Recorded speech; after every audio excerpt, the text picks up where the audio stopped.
Vejamos agora exemplos de como trabalhamos com operadores lógicos em Python. Observe esta célula onde eu tenho duas variáveis. E então eu criei um condicional para uma das variáveis. Estou checando uma condição. Se a idade é maior que 17, imprime uma mensagem na tela.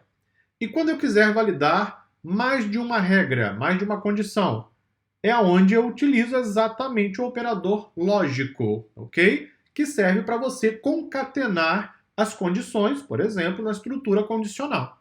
Então eu verifico se a primeira variável é maior que um valor e se a segunda variável é igual a um outro valor. Se as duas condições forem verdadeiras, toda a condição será verdadeira e ele vai entrar no primeiro bloco. Vamos repetir essa sentença? Se as duas condições forem verdadeiras, toda a expressão será verdadeira e ele entra no primeiro bloco do condicional if. Exatamente o que nós temos nesse caso, e aí está. Nós temos três operadores lógicos principais, que são o AND, o OR e o NOT. Ok? Eu coloquei aqui os nomes em inglês, porque o operador é o nome em inglês. Então, o AND é o equivalente ao E em português, não é? Então, isso aqui seria uma tradução livre para E. O OR é o OU. O NOT, como o nome sugere, é não. Então ele faz uma inversão do resultado. Vamos observar aqui os exemplos. Primeiro, o operador AND. Veja que eu coloquei as duas condições entre parênteses. Embora não seja obrigatório, como eu já havia mostrado aqui, eu acredito que em termos didáticos isso ajuda bastante na compreensão. Então, variável número recebe o valor 4. Eu então vou criar um condicional com duas regrinhas, duas condições. Se o número for maior do que 2 e o número dividido por 2 for igual a 0, você lembra do capítulo anterior que o percentual é o módulo, não é? É o resto da divisão. Então, se as duas condições forem verdadeiras, ele vai entrar no bloco, do primeiro bloco do condicional if. As duas condições são verdadeiras nesse caso? Sim, as duas são, não é? Então executa e ele entra no bloco. Observe agora o que acontece se uma condição não é verdadeira. Então eu vou checar. Número é maior do que 5? Sabemos que não, porque ali está o número 4 que eu atribuí o valor. O resto da divisão por 2 continua igual a 0. Perfeito. Mas uma das condições já não é mais verdadeira. Então o que ele faz? Ele não entra no primeiro bloco do if, que é a ação quando a regra é verdadeira. Ele vai entrar no segundo bloco, que é o else. Então vamos executar e lá está para você o resultado. Ou seja, quando eu quiser validar se duas ou mais regras são verdadeiras e todas devem ser verdadeiras, eu utilizo o operador AND. Se por acaso eu preciso que apenas uma regra seja verdadeira, aí eu utilizo o operador OR, que é o OU da lógica.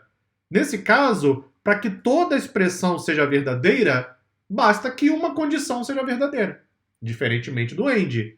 Por exemplo, número é maior do que 5? Já sabemos que não, porque o valor é 4. Mas o número dividido por 2 é igual a 0? Sim.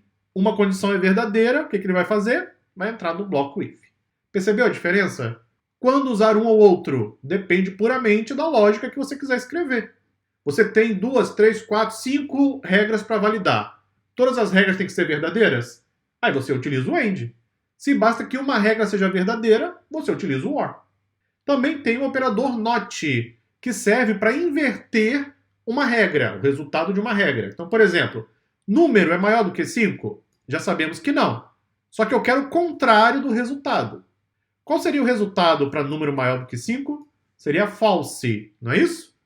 Só que eu vou inverter a ordem. Ao invés de false, eu quero true, eu quero verdadeiro. Então pronto, a primeira expressão será verdadeira e a segunda já é verdadeira. O resto da divisão por 2 é igual a 0. Olha o que acontece. Ele entra no primeiro bloco. Ou seja, em algumas situações, eu valido uma regra, mas eu quero o oposto daquela resposta. Por quê? Porque às vezes é mais fácil eu escrever a regra desse jeito, não é? A lógica fica mais fácil para você compreender. Se você quiser ler aqui junto comigo, seria isso, ó. Se não for verdade que o número é maior do que 5 e o número dividido por 2 for igual a 0, eu então entro no primeiro bloco do if. É só uma forma diferente de escrever a regra. Então você pode escrever primeiro a regra do jeito que você deseja, às vezes uma regra mais genérica, e você pode invertê-la usando o NOT, que também é um operador lógico. E eu posso também usar os três na mesma expressão. Por exemplo, Observe que eu coloquei as duas primeiras regras entre parênteses. Quando você estiver com dificuldade de escrever uma lógica, utilize os parênteses. Isso facilita bastante a compreensão. Então veja que eu tenho a primeira regra, eu tenho a segunda. Só que aí eu coloquei um parênteses nas duas regras juntas. Por quê? Porque eu também estou usando o operador OR. Então vamos ver o que vai acontecer aqui, hein? Primeiro, ele vai validar essas duas regras. As duas têm que ser verdadeiras. Eu então vou fazer o seguinte, vou validar agora o conjunto das duas. Isso aqui, esse conjunto das duas, ou a terceira regra, uma das duas terá que ser verdadeira. Para que então eu possa entrar no bloco da resposta do if. Ou seja, eu estou criando blocos de validação, unindo todos os três operadores lógicos, como eu acabei de explicar para você, e aí está. Isso te dá total flexibilidade para você escrever a sua lógica da forma que você quiser. E aí entra um componente em programação de computadores que muita gente não entende. Esse componente chama-se criatividade. Qual a diferença de um software mediano, mais ou menos, para um software espetacular? Na grande maioria dos casos é a criatividade, é o talento do programador. A pessoa que está desenvolvendo, ela coloca o seu raciocínio, converte isso para programação usando a sintaxe da linguagem e isso permite criar softwares maravilhosos que nós temos nos dias de hoje.